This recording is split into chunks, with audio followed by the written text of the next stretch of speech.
You're listening to KEXP at 90.3 FM in Seattle, streaming worldwide at kexp.org. I'm Cheryl Waters down here in the KEXP studios with our dear friends, the Blacktones. Welcome. It's so great to have you here. Thanks for having us. So excited. Feels like this has been a long time in the making. You've been on the Seattle music scene for so long and finally released your debut full length in April. And it's called Cobain and Cornbread. You're going to play some songs with that for us today. And I can't wait to talk to you about what you've been up to these past few years. The Blacktones live on KEXP.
It's the Blacktones live on KEXP, a new album called Cobain and Cornbread, and very excited to have you in studio today.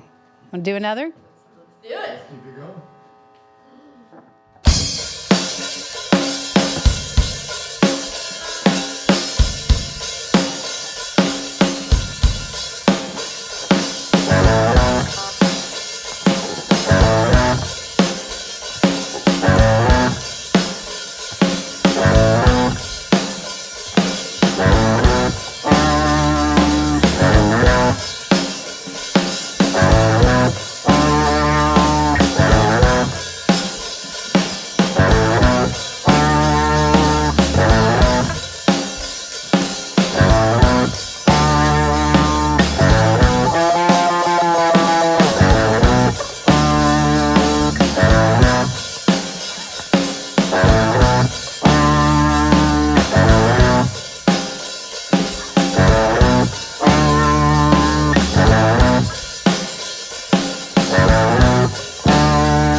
they want us dead. We want to go to work, they want us dead. We want to make love, they want us dead. And we love you, but they want us dead.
It's the Black Tones live here in the KEXP studios. Wow, the Key of Black, They Want Us Dead. That is such a powerful song on a much, much anticipated record, Cobain and Cornbread. It is so great to finally have the band here playing these songs live on KEXP. Yes, it's been a long time coming. It feels like it's been a long journey for the band. You've been playing out for quite a while, but I want to go back much farther than that. Of course, Eva, you and Cedric have known each other your entire lives. We were womb-mates. You were roommates. I kind of remember her. I remember her a little bit. It sounds like you grew up in a very tight-knit family here in Seattle. And Eve, of course, we know each other well. You're the host of our local show, Audio Oasis, and I've been seeing you play stages for many years now. But every time I talk to you, it feels like you grew up in Louisiana, in the South. The way you actually talk about it is like you spent your childhood there. And it sounds like, in a way, growing up here in Seattle, you did spend your childhood in the South. Can you talk a little bit about that influence for you and Cedric? Yeah, we grew up in our grandparents' home. It was my grandparents, the 4 siblings, I make 4, and our mother. And we're first generation Seattleites, so my mom and everyone is from Louisiana originally. And I think they brought that with them up here. My grandfather got recruited from Boeing down when he was in New Orleans, and so Boeing actually brought him up here in 68, 69. Yeah, and so they brought a lot of that of Louisiana up here, so a lot of interesting sayings and interesting medicinal whiskey, it'll work. Whiskey and lemon, it'll work. I'm like, okay. I scraped my knee. But I think there's something about being brought up by people who aren't from the Northwest, because I do get a lot like, you must not be from here. You're not scared to talk to people. I'm definitely from here. I just was raised by people that weren't from here. And so that's what's been ingrained in me. And then we grew up eating Southern cuisine. My favorite dish is red beans and rice. My grandma made Southern food every day. And that's a privilege to have. My mom still makes gumbo and all that. So I don't cook because I thought that Southerners live forever. So I just haven't learned how to do any of that stuff yet. There's still time. There's still time. Cedric can cook. I'm all right. Well, how did music come into your childhood? You've been playing music from a young age, and from what I understand, you kind of grew up performing at a young age as a dancer on stage. I was in a tap company called Tap Central, and I started about 8 years old, and I danced for about 8 years, and I danced in New York, I danced in Minneapolis, I've danced with Savion Glover, I've danced with Norma Miller, Jenny Legong, the Nicholas sisters, which are granddaughters of the Nicholas brothers. So I was exposed to all that at a really young age, and exposed to performing at a really young age. But the thing is that I didn't appreciate it until I became an adult. I didn't really like tap dancing when I was doing it. And my mom's listening at home like, yeah, she hated it. But when I think back of all these wonderful people I had access to and the places I went to, dancing in New York at like 11 years old and not realizing that, oh, that's a big deal. That's a form of privilege right there, you know. So yeah, I was a dancer, but I always loved music, and even with dancing, I always paid attention to the music and the people that were making the music. And my sister was the first one to invest in my singing ability. I don't know how she knew, but she was like, "You want to sing, don't you?"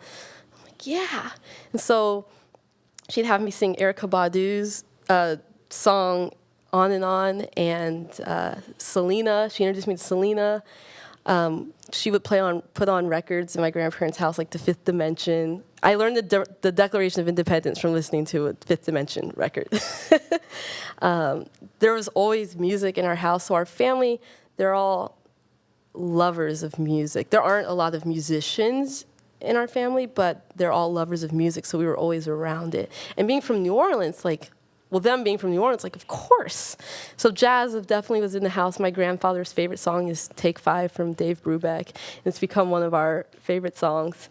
Herb Alpert, love Herb Alpert. And as far as influences goes, I mean, my influences go from Herb Alpert to Kraftwerk to Bone Thugs and Harmony to Dolly Parton, just everything. Because we were exposed to everything. And then we were the youngest, me and Cedric, we have older siblings, so of course whatever was coming on MTV in the 90s, we were watching MTV, cool, what's this? What are they watching? What are they into? So there was just music all the time. Well, you do have that incredible voice, and you played drums at a young age, and you play an incredible guitar, and you taught your brother Cedric drums, and the Black Tones were born, and then you started playing on the local Seattle music scene, and you had a couple of songs out and then an EP, but you've just this year released your full-length album, and your live shows are just magical. And I understand that you sort of never saw yourself going in and doing a studio album because you know what you can bring to that live show. So what changed your mind? You recorded with the legendary producer Jack Endino, and you went into the studio. So tell me how that came about and what that experience was like. Yeah, I actually got introduced to Jack Endino through my fiance, Jake, who is a writer. And he sent Jack, without my knowledge, he sent Jack our song Woman in Black. And Jack responded back, "Whoa, this is amazing. I can record out of them." I was like, he likes it? So I responded, I was like, "Hi, you want to work on something together?" And so we connected with Jack and I had heard about him, obviously, before, but I was like, I can never afford him, or he's too busy, or blah, blah, blah. But he welcomed us with open arms, and it was the best studio experience I've ever had. I am not a big studio person. I'm get on stage and get it right the first time.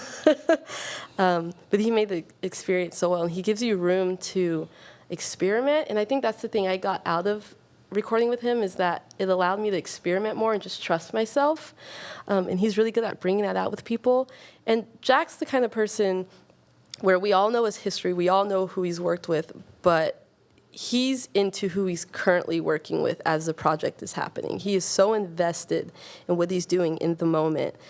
And he's like a chemist at the soundboard. It's unbelievable. He puts as much effort and love into his clients that he did with Nirvana, that he did with Soundgarden. And it's amazing to look at. I mean, this is a guy where I went to his house and he had his gold record up from the Bleach album and the platinum one in a box. He's like, "Oh, I think the gold one's prettier." That's the kind of person Jack is. Very humble and just, I don't know, he's a real guy. Well, let's hope he's putting one of yours up Yeah. one day, or it's sitting there in a box. Yeah.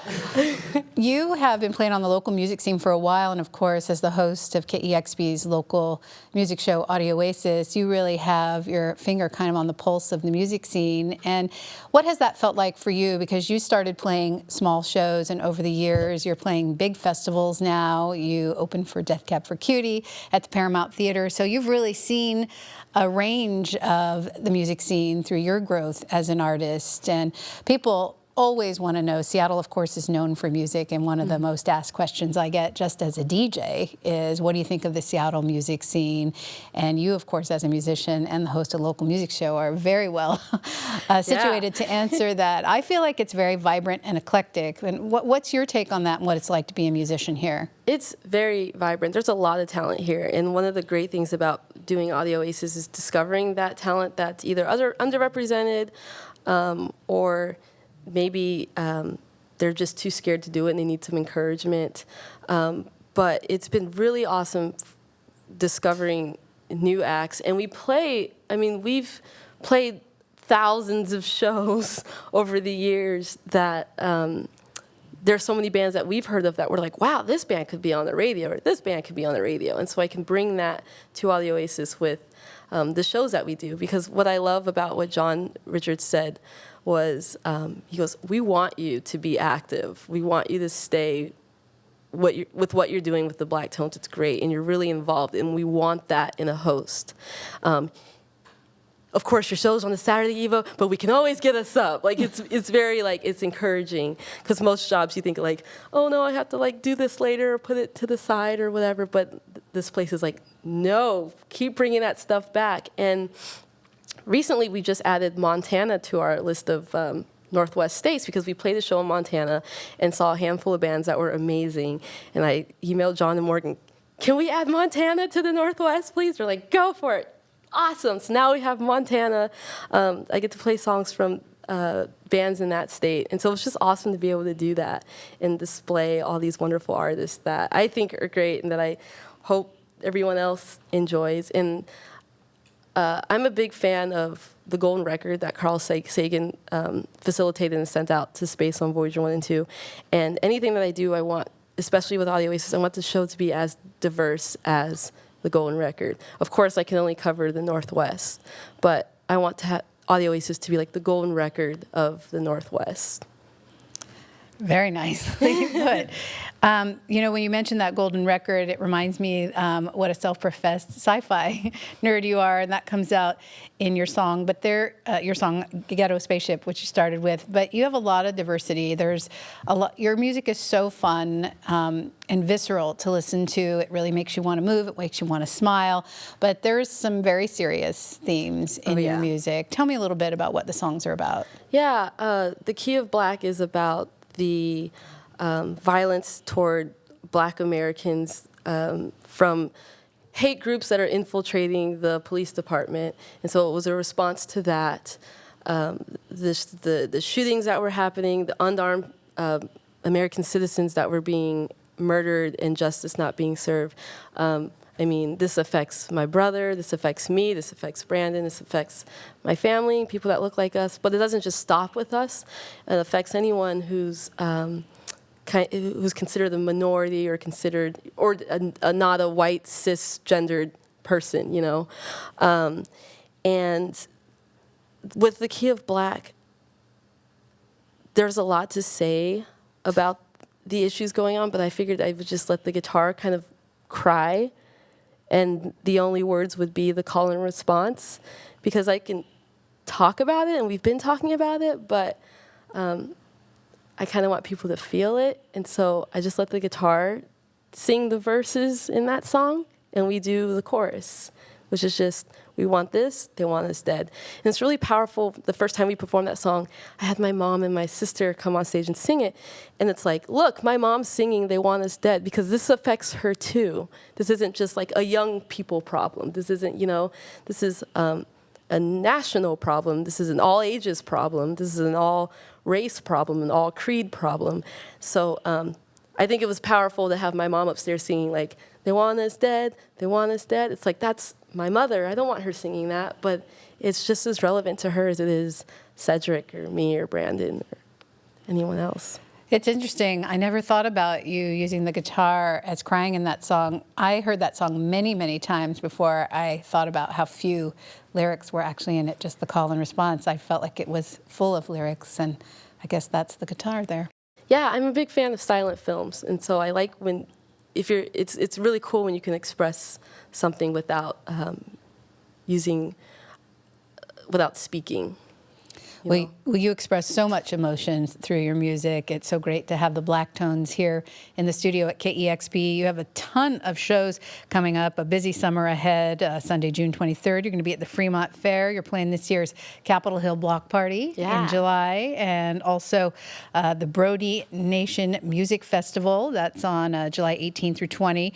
And the Chomp Festival out at Marymore Park. Yeah. And then you're going to be out at the inaugural Thing Festival in August. So that's exciting. Lots of opportunities. Very excited about Thing. Very excited about all of the shows. Really excited to meet Mavis Staples, to play with her at Chomp Fest. We're very, very excited about that. That is going to be exciting. Yeah. Everyone, I think it's safe to say everyone's had Mavis Staples in their household. Yeah. Most people. Safe to say, safe to say. We're live here in the KEXP studios. It's the Black Tones playing songs from their new album, Cobain and Cornbread. Want to take another one? Yeah, we're going to do I Hate Spiders. So I wrote a blues song about spider trying to kill me. This is Mama, there's a spider in my room.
Hello! Hi there!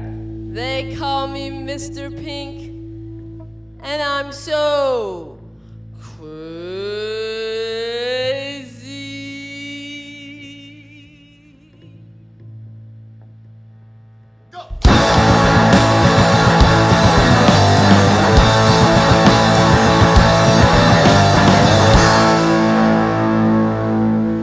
I live alone with my shadows.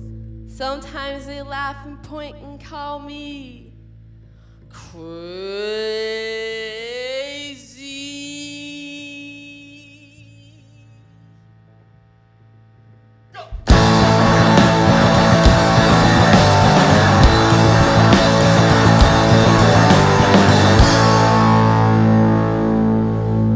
Can't read, can't write. Friends are for the weak. Who needs hugs when you're crazy?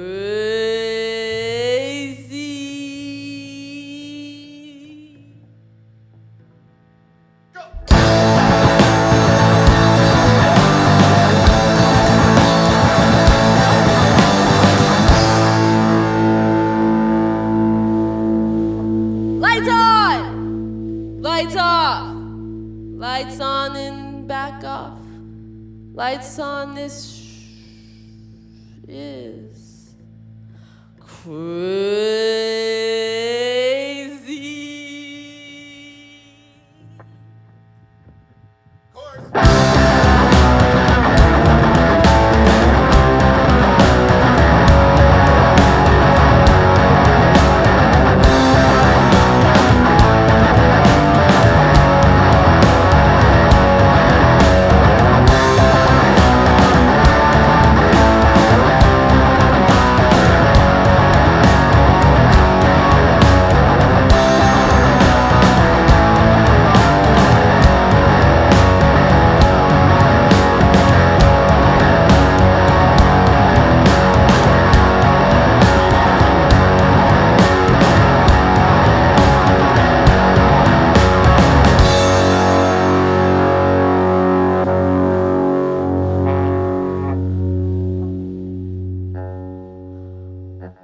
Roses are red and violets are blue, but I'm Mr. Pink and so are crazy.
Nicely done. Nicely done. That's the Black Tones live on KEXP. Eva, Cedric, Brandon, thank you so much. Thank you so much, Cheryl. Super fun. Thank you, thank you, thank you. Have a great summer. They're playing all summer long. Lots of opportunities to see them. Check out the schedule online and the new album, Cobain and Cornbread. It's the Black Tones live on KEXP Seattle. We love you. Yay! Yay! That was so good. See, nothing to be nervous about. Discover new music at listenerpowered KEXP.org.